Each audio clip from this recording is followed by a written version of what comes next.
for being here. This is my first time in Bulgaria. And I met Biljana in Hungary. And I was standing looking at the fire. There was a conference, the European Integral Conference. And I felt a bit lonely. And then I met Biljana. We started talking about our lives. And then she said, perhaps you should come to Bulgaria. I said, I have many requests, but of course, after this beautiful evening, I can't wait to come to Bulgaria. So that's the reason that I'm here. And it's always about, I think, about connecting. So I felt connected with Biljana, and for me, that's a reason to do something. As you perhaps know, I'm a nurse. I studied economics before, and I was quite good at it, but I quit my study because it was all about money. And I like to work with people. So that's in 1980, I decided to become a nurse, and I worked in hospitals, and I worked as a community health nurse. And that was, I think, the most meaningful job I ever had. So I did it till 1995. And then they asked me to become manager, and director. So without any management education. So I never had management education, so that's a big advantage.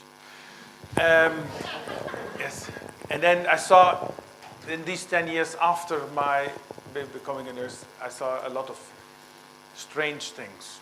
I thought, why do people want to have power on others? Why are we using this complex language? Why do we think from top down? And how are we are discussing things in a way that we talk about strategy on the top and the work on the lowest level. We call it the lowest level. All these words, they mean something, and I don't think it was right. For me, it was a struggle how to deal with it, because I was one of the directors.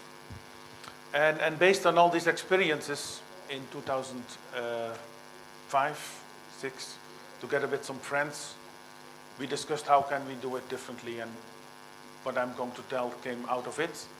So it was, I think it was the work of 1.5 years discussing, thinking about how can we create something different, which is scalable and which is better than what we have. So that was, for me, there were important things, because we didn't just want to start a company. We wanted to change the healthcare in Holland. So that was our aim. So this presentation, I called it Humanity Above Bureaucracy. I wrote a book with this title. We create a lot of bureaucracy, not only in healthcare, but in education, in every sector. And I think it should be about humanity. We also create a lot of complexity, and I think we should create simplicity instead of complexity. So we should avoid complexity. And the teal organization is, of course, because of Frederick. When we first met, we talked for half a day. And I think it was the first man who really understood what we were doing. So it was just without pause and without feeling that we had any time pressure. We talked for hours. And when I read him in this book, I thought, when I read about myself and us in the book, I thought he described very well what we are doing. So, in short, we wanted to start a new organizational model and also a new care delivery model in 2006, 2007. We started just with 4 nurses in 2007. I also started to work as a nurse again, so taking care for patients, after 10 years being a director manager. In Holland, it became home care, and we said we started to deliver community health care again. So home care is delivering activities for patients, and community health care is creating healthy communities. So that's something quite different. At the moment, we have 9,700 nurses. Every month, we have 150, 200 nurses who are applying for jobs. We don't do any marketing, but it's just happening. They're working in 850 independent teams. We also created another part with social care. There are 4,000 care workers with low educations, but they are working in the same way. So also working in small teams and deciding themselves on hiring colleagues and how they plan their work and so on. Because a lot of people think that only high-skilled, high-educated people can do this, but it's not true. So we also had a takeover last year from an organization who got bankrupt. And 2,300 people started to work from one day to another in self-organized teams. So the management stayed in the old organization, so we didn't need it. So we only took the workers who did the useful work, and they started to work from Monday, and everything went well. So we don't had any great problems. It was a self-organized reorganization. And we have 45 staff now in the back office. 19 coaches at the moment, so every coach is taking care for around 50 teams. They don't have a hierarchical relation, but just the teams can ask them to help them when it's necessary. We're dealing with 70,000 patients a year. That's almost 20% of the Dutch market. So we grew from 0 to 20%. We have, if it comes to nurses, we have around 60% of the nurses working for us in Holland, community nurses. There is 360 million revenue per year. It's growing with 50 million per year. And we don't have a financial director, so that's a big advantage. Because when you have a financial director, it's all about money. So in this two-year study of economics was enough to make the calculations. We put it on one sheet, so it's the results of the last years and the expectations for the coming year. It's all on one page. So I have a governing board. I have 3 meetings per year, 4 meetings. And then they are looking for the pages after the first page, but there are not more pages. I have to tell something about healthcare in Holland to understand what we are doing and what's different than what used to be done. Because of the Dutch policy on home care, there was a lot of fragmentation on care. So since the beginning of the 90s, the Dutch government decided that instead of community health care, we should create home care. And home care was delivering products, delivering activities. And what you saw that a lot of organizations were organizing the organization based on the payment system and based on the products. And that led to different people doing different things for patients. And patients had sometimes 40 different people coming at their houses in 1 month. So, and when you have dementia, or when your partner has dementia, it's terrible that you have all these different people coming at your house, and it's disturbing your life. So, and also for the nurses, it was very frustrating because they couldn't do what they should do, and they had to do things that they think were very stupid to do. So they were instructed by management. There became 3, 4 management layers in these organizations, and it was quite terrible. So the quality went down, the costs went up. There was a lot of frustration with clients, but also with nurses. And we didn't have any information about the results. So we only knew how many hours were sold in the system. So for me, it was the reason to change it. And we said we go back to the history. So we say this logic way of organizing in the 70s and 80s would be the basic principles again for our organization. The idea was if teams takes care for a neighborhood, because Buurtzorg, buurt means neighborhood. If teams take care for a neighborhood, you can oversee everything. So when there are around 5,000 to 10,000 people living, you have 3 doctors, you have some physiotherapists, you have a pharmacist, you have volunteers, and you know your networks. So then if you know your networks, you can use them, and you can also use them for solutions. And the idea was that when you have these small teams, they can be responsible for everything. They can schedule their activities, they can be responsible for their own education, they can oversee their financial results, and so on. So there is no coordination of management needed. So there are also no leaders in the teams. So everybody, you can say everybody is a leader on their own work. This is a vision. When Milana talked about mission and vision, we don't spend so many time on that.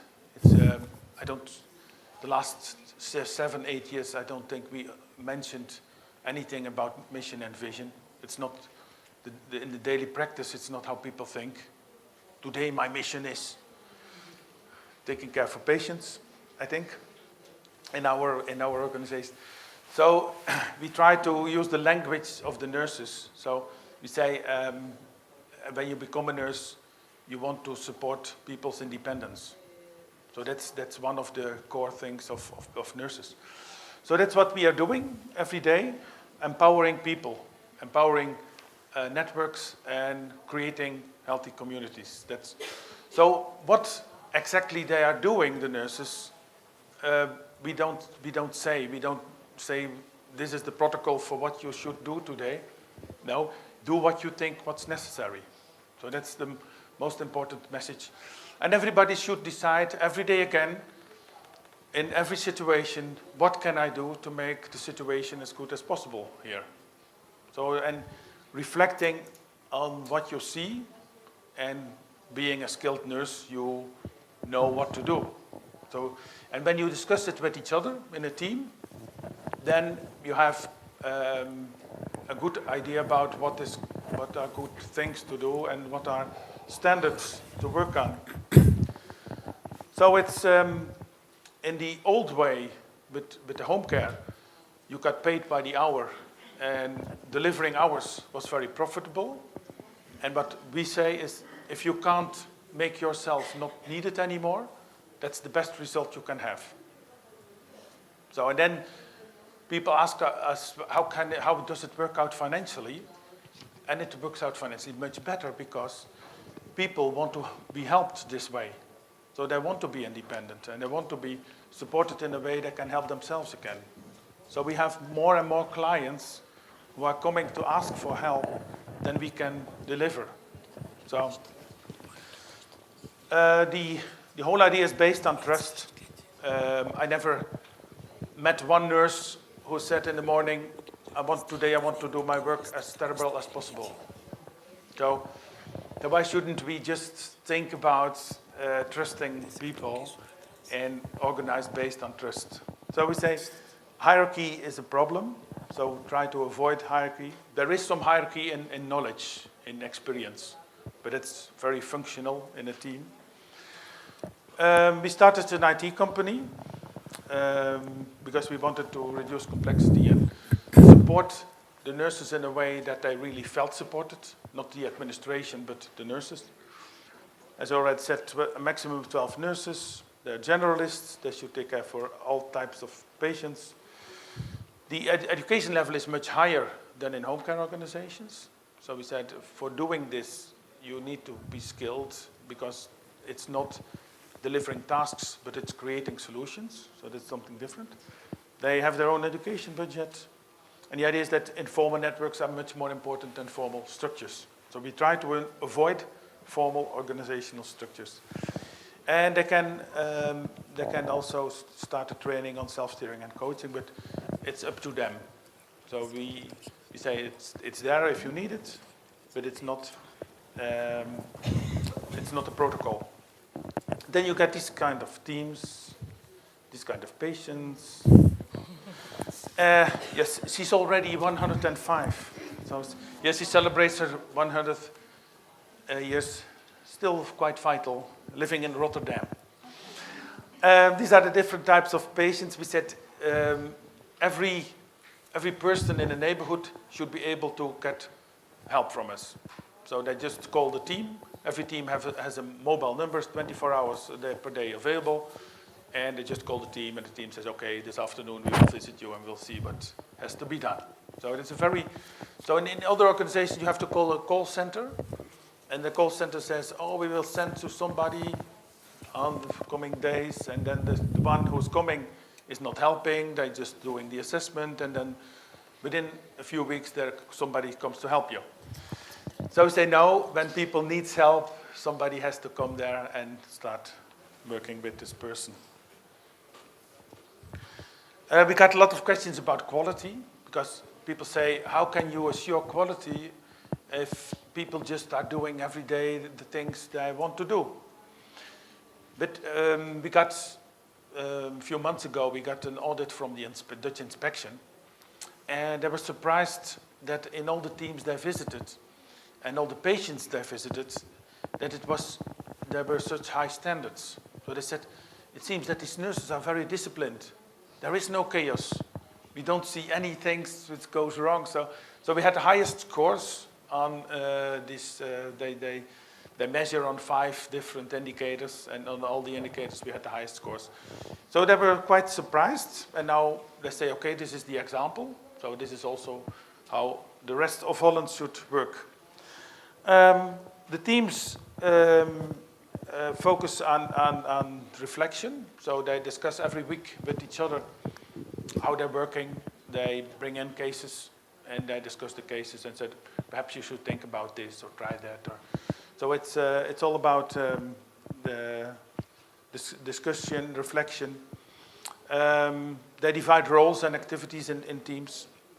So one, for example, is leading the meetings for 3 months, and then the other one, so the roles changes, but I think it's practical that you decide that somebody should do it. So that's, we have a team compass which shows the results on different fields, so they can see what the results are compared with other teams. So there is something like a small competition between teams, because they don't want to be on the 850th place. Some of the teams want to be on top. Some of the teams said, oh, if we are in the middle, then it's okay. It's okay. So we have one guideline on productivity. So we say if the productivity is around 60%, then it's okay. And usually I use it in one of my blogs. And every year, again, the productivity is exactly 60%. So that's the average. So then we're doing well. And of course, we measure the client satisfaction all the time. So the teams are supported by the back office. There's also no manager, no leader in the back office. People are just, for example, the financial administration, there are 7 people, and they're just doing everything what needs to be done. The salaries, we have now 14,000 salaries, and it's done by 3 ladies. And usually in a comparable organization, there are 30 people doing it. And these 3 ladies even have time to give lectures about how they are working. So, very funny ladies without HR background, which is also a big advantage. I'm sorry.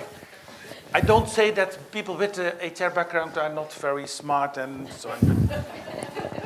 But when you look at how people are educated, then having a certain education sometimes limits your view. So we say, if you just use your common sense, then sometimes it's good to do so. Of course, we have to bill our activities, and we have to take care for all the financial things. And of course, the salaries have to be paid every month. So that's done, and almost without any mistakes. So we don't be, because they say a lot in a lot of organizations, or in a lot of ideas when you're talking about organizations, we should accept faults, or we should make mistakes because we can learn from them. And I think we should avoid mistakes. So that's because it's giving a lot of trouble. The ITs, we started also an IT company in 2008, and it supports the fast growth. So we were, from the start, it was growing very fast. And one of my friends is an IT strategist, and he's also a musician, so he's a really artist, and he developed a strategy for 10, 15 years. So in 2005, he already knew how the world would look like in 2017. So this is, at the moment, for example, more and more patients are using the client portals to communicate with their team. So that's the way we want to empower clients. Say, if you want to give patients control, they should be on an equal level with their care workers or nurses. For me, it was also quite a surprise how it works, because they said you should write your blogs on the community. Instead of writing notes, it's better to write, so I started to write blogs, and then I got response from hundreds, sometimes thousands of nurses. So then when the responses went to a certain direction, then I said, let's make it our new policy. So I didn't write any policy notes from then. I don't write strategic notes. And it saves a lot of time, so you can do useful things instead of it. This is all on and it works. If you look at how knowledge is shared by teams, then when somebody invents something in Amsterdam and they put it on the web, and then teams in other places of the country are using it, and that's the way we do innovations. So it's not structured from top down. We don't make a project group or a steering group, but it's just the nurses start something, and we say to the teams, if you want to innovate, just start your projects.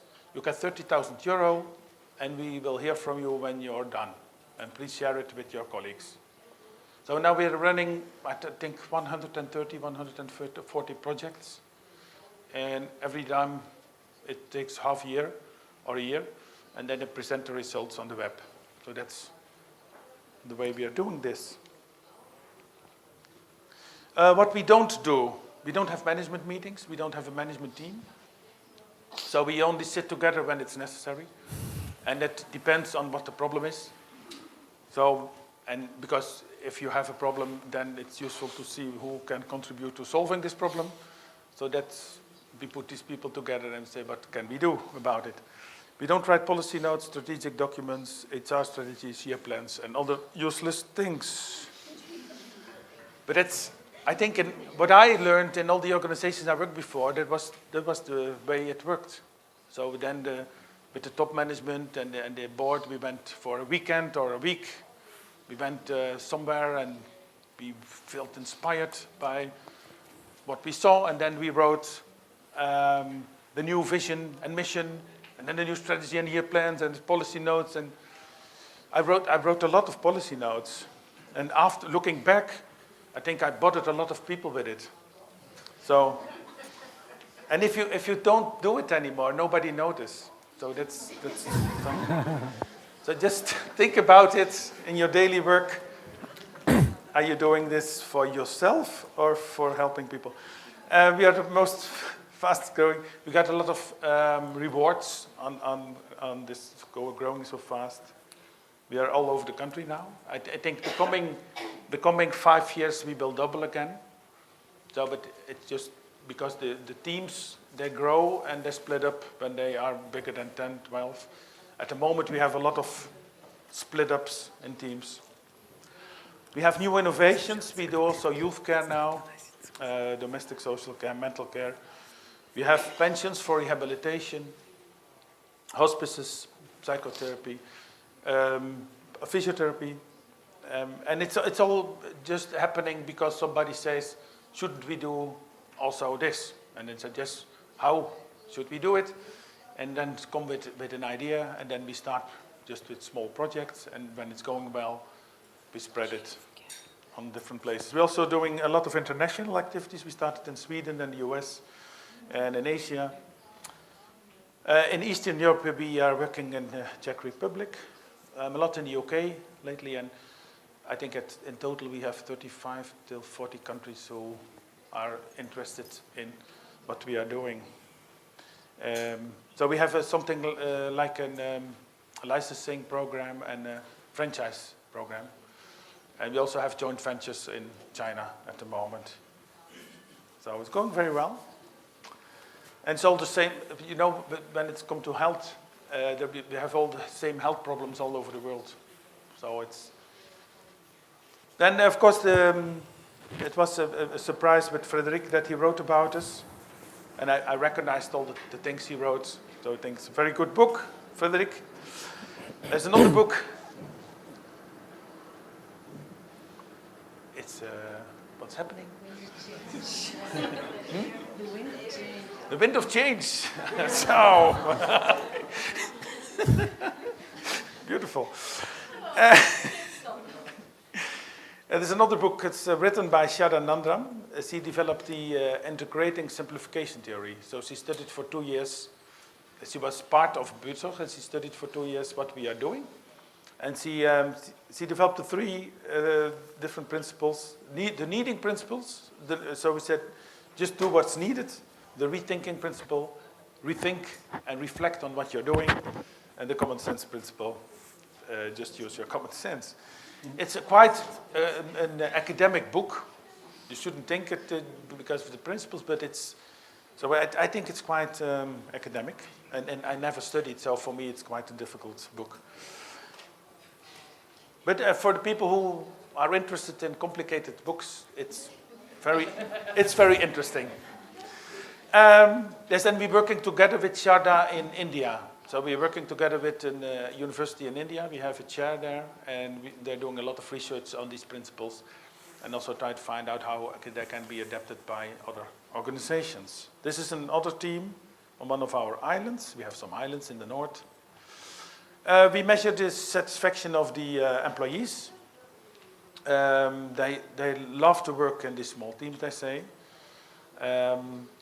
And it's funny to see that the eldest between 55 and 66, because we have to work till 67 in Holland, they are the most satisfied employees. So, and they say we want to end our career in the best possible way, so we start to work for Buurtzorg.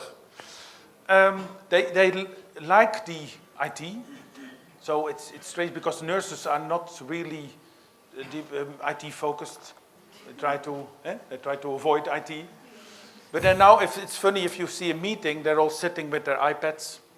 We don't use paper anymore, so it's all digitalized. All the records are digital. So, and between the head office and the teams, there is no paper going. Only the contracts, when they start, are on paper. So, and I sign every contract myself. And then I look at the date of birth and the place they're living, and then I see that more and more younger people are starting to work first. So that's nice. That's my most important job. We get the prize for the best employer for 5 years, and this year we became second. It was a big disappointment. Yes, when you get used to. It was a nursing home. I think it was fraud, of course. No, I think I'm going to look there. I'm going to find out what they're doing. This is another team in the north. We also measure the satisfaction, and we deliver less hours, but the satisfaction is much higher. So from the start, we had the highest satisfaction grades. We work together with patient organizations. There are less admissions in hospitals and nursing homes, so it's giving a lot of positive effects. We have a lot of nice innovation. This is radio support stockings. There's a radio program started in Amsterdam, and we're doing it now in several cities. And it's just done by nurses. They have a radio program every week, and they invite patients or also mayors or other people to be part of this program. And they say, we need to communicate in another way with our environment. So it's a former journalist who started this. This I can't show, but you can see it on YouTube. We have, every year now, we have it's called the Olympiade. It's people behind walkers. So it started with one lady. She said she was 86, and she said there are competitions for everybody, but not for elderly people behind walkers. So and this nurse said, why shouldn't we organize that then? So in Amsterdam, it was also in Amsterdam. So at the moment, we did it for the 7th time in the Olympic Stadium in Amsterdam. So now they're doing pre-competitions in all different places all over the country. And then with buses, they're coming to Amsterdam. And then we have a whole afternoon, and they can do it for different distances, 400 meters, 800 meters. And they get a medal. And it's also on time. So they, and the eldest one this year was 104. Wow. And it's becoming more and more a symbol of if you connect people in another way. If you people who are sitting at home and feel that they can't do anymore so much anymore, if you connect them in walking groups, then they feel that there is still a purpose in life. So they can try to walk for 2,000 meters, for example. So that's the symbol, and it also inspires to do all kinds of variations. So now we have also walking groups for people with dementia. So we take them to the neighborhoods they lived before, and we also connect the families together, and the families support each other because they have the same kind of problems. So these are other ways to create networks in the community. But it's, you can say, is this nursing? Perhaps it's not nursing, but it's creating good healthcare, I think. So these are the results of for the organization. We have low overhead costs, because only what I said in the back office. We are a non-profit organization, but we have the highest profit. Last year it was around 12 million euro. And we give an extra bonus for all the nurses. So they get a bonus based on the years they are working for Buurtzorg. So every year longer, the bonus gets higher. And it's more or less a compensation for their relation problems. Because when you work for Buurtzorg, you are quite motivated and you're very flexible. So I got from a lot of husbands, I got some complaints. So I said, if we can afford it, then we will give a bonus so you can use it for an extra holiday. So the first time we did it, I got pictures from Portugal, Greece, and so on. So we're sitting, and our relation now is going well again. So these are the things we try to do. We also have a lot of parties. We are celebrating now the 10th anniversary this year. So, and there are parties all over the country. So we say the more you can celebrate what's going well, gives positive energy. And we don't like to focus on things which doesn't go well. So it's always not so nice. The sickness rate is much lower. And then when I come to the end of my presentation, I think, if we did from the start, we wanted to show that what we were doing is much better than the average in Holland. So we did some research with KPMG and with Ernst & Young, because we said the financial world is dominating also in healthcare. So we want to use the financial world to show that it's much better if you don't focus on financials. Looks like a paradox, but so we show that the costs would be 65%. We spend 35% less hours if you work this way. People have a shorter period of care they need. They need less hours of care. There is much more satisfaction on employees and clients. And from the start, we started to work together with the government. So from the start, we said, how can we influence the system? Then we have to work together with the system. So the Minister of Health, who is now Minister of Education, supported us from 2007. And we more or less became friends. They even thought that we had something like an affair, that was the reason for our success. So we gave an interview together, and then she said, Jos, let's just say it. But, but it was not true. No, you know, we just only hug, when that's what we do in Holland. And even our Prime Minister came on his bicycle Yes, he phoned and he said, "Can I also come to see what you're doing for a day?" I said, "Of course, fine." So and he went on his bicycle to a person who had dementia, and he said, "Oh, but I never knew that I would meet you in person because this person worked for the European Committee in Brussels, and he saw the signature of the Prime Minister." So I said, "Oh, I never knew I would meet you." But then, because of his dementia, he thought it was the Prime Minister of 30 years ago. So that was a funny story. But it didn't matter. But still, when I meet him, this Prime Minister, he uses it often as an example. When you let these things grow up, bottom up, based on needs in society, that they should be supported by politicians. So that was his message.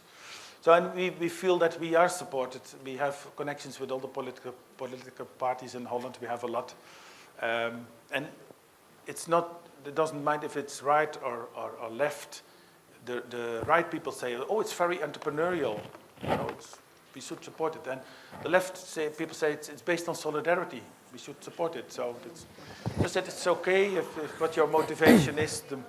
If you support it, then it's okay. A lot of people ask me what kind of obstacles I met during this journey, and I can say there were not so many obstacles. So it's based on my experience of the last 30 years, and I was strongly motivated by creating better results for patients. So the purpose on which you are, and the motivation on which you are doing things is very important to make steps. And an open mind to your environment, what kind of situations can you expect, and just start to discuss it. And just don't accept from the system world that if they are asking stupid things, that you are doing stupid things. But just say that it's stupid and start to discuss and come with an alternative. That's much better than just do what people want you to do. So I think this was the last sheet. This is what I wanted also to achieve. My youngest son is now in Nicaragua doing his practice for becoming a nurse. And I wanted to show that this profession is a beautiful profession, and more young people should be attracted to it. So, and now you see that a lot of young people are working again in community healthcare. So this was my personal drive. Okay, thank you for your attention.